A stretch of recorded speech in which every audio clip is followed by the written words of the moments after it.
Hello, my name is Angela McKenzie, and I am the Infection Control and Prevention Coordinator and serve as a member of the Public Health Emergency Planning Committee for the Moore Pandemic Response. I spoke with local stakeholder Danielle McKenzie, Ward 1 Council Member. Over the last 5 years, Danielle has worked on committees and in town halls to effect change in local government.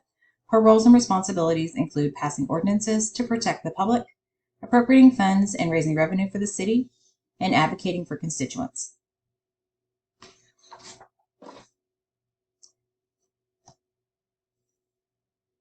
Danielle indicated that the resources available to the City Council included building use, community center, they have a designated emergency frequency, social media networks, they have a designated website, and they are directly in control of the city manager.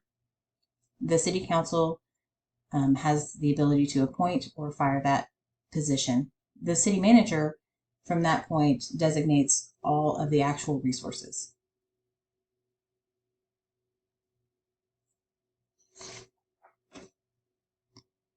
Danielle indicated that some infection control prevention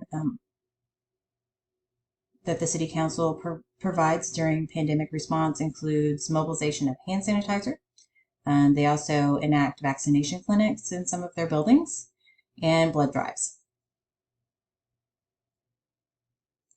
Danielle was able to identify a couple of different gaps and resources available, including Moore's hungry population and Moore senior citizen population. These are two of our vulnerable populations in Moore. Some solutions that Danielle gave me were an increase in money or appropriation of funding, such as going out to federal websites and applying for grants from there, and then additional manpower to assist with getting the food out to the people that need it. Also, our senior citizen population, the City of Moore and the council work together with other resources in our community to provide healthcare and housing.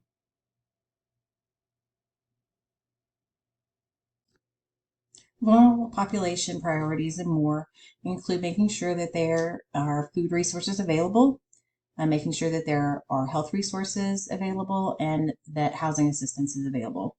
Those vulnerable populations were identified by Danielle as those low income or poverty, our senior citizen community, and those that are disabled.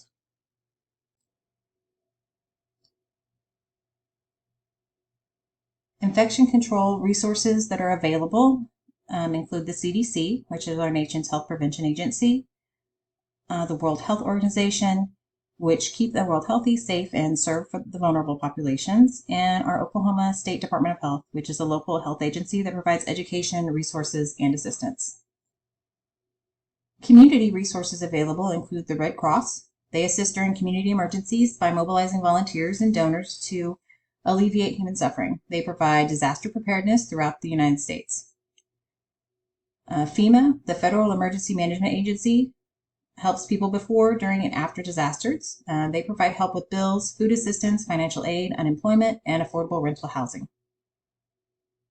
The ANA, or the American Nurses Association, is a resource for nurses and the promotion of safe and ethical health environment. They advocate for nurses and healthcare workers for safe staffing to protect the public. And then the NIHB, which is the National Indian Health Board. They represent tribal governments. They keep tribal leaders up to date on public health matters. They raise awareness for and advocate for the improvement of healthcare for American Indians and Alaska Natives.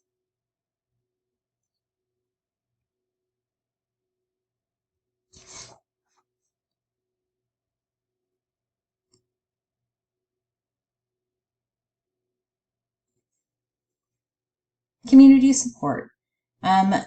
Ways that we can help to support the community are to raise revenue for public infection prevention control, create ordinances to protect the vulnerable populations, and vaccination clinics and testing sites.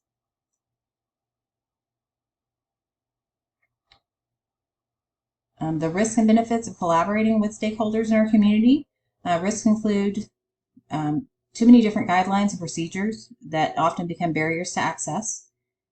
Too many different entities asking for resources, which creates a problem with supply and demand. Benefits include collaborative efforts resulting in access to several different resources that work together for the greater good of the community, an increase in efficiency of resource availability, and the ability to raise health awareness across several different resource audiences. The potential impacts are supply and demand problems. If everyone is trying to ask for the same sorts of supplies and products and resources during a pandemic, then there's not going to be enough to meet the demand. Social distancing versus social isolation. So we want our community members to be safe and social distance, but sometimes that leads to social isolation, which can cause mental health problems. Stress.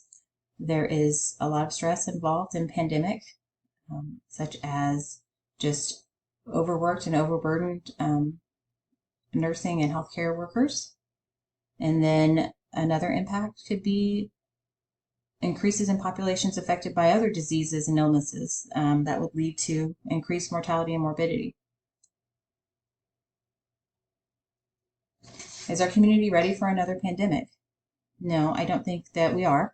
Our community largely defers to outside funding in the event that our local resources don't meet the needs of the population. I feel like we need to develop a better plan for health crisis that doesn't depend on outside sources so much. We can become ready in our community by developing a plan that involves collaborative efforts between the city and local health facilities. And we can remain ready by participating in preparedness drills that mimic health crisis situations, incorporating healthcare professionals in city councils, and keeping open communication between the city, hospitals, and community resources.